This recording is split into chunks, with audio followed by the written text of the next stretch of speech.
আজকের রাজনৈতিক অঙ্গনে সবচেয়ে আলোচিত প্রশ্ন, ত্রয়োদশ জাতীয় সংসদ নির্বাচনে জয়ী হয়েও বিএনপি কেন সংবিধান সংস্কার পরিষদে শপথ নিল না?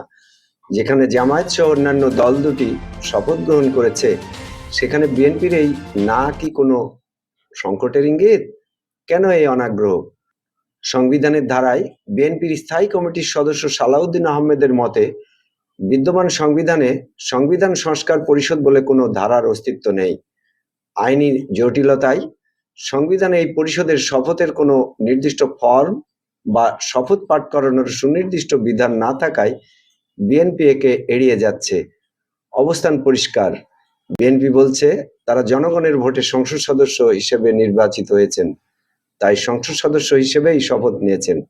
সংস্কার পরিষদকে আগে সাংবিধানিক কাঠামোতে আনতে হবে। তাহলে এখন কি হবে? এই বয়কটের ফলে অন্তর্বর্তী সরকারের নেওয়া সংস্কার কার্যক্রম হোঁচট খেতে পারে। ওদিকে জামায়াত এনসিপি জোটের মতে সংস্কার ছাড়া সংসদ অর্থহীন। বিএনপির এই সিদ্ধান্তের ফলে সংবিধান সংশোধন প্রক্রিয়া কি দীর্ঘসূত্রিতায় পড়বে, নাকি তৈরি হবে নতুন কোনো রাজনৈতিক মেরুকরণ? আপনি কি মনে করেন, বিএনপির আইনি অবস্থান সঠিক, নাকি সংস্কার প্রক্রিয়াকে বাধাগ্রস্ত করছে এই সিদ্ধান্ত? আপনার মূল্যবান মতামত কমেন্টে জানান। সাইদুর রহমান, ডেস্ক রিপোর্ট, নবরূপ টিভি।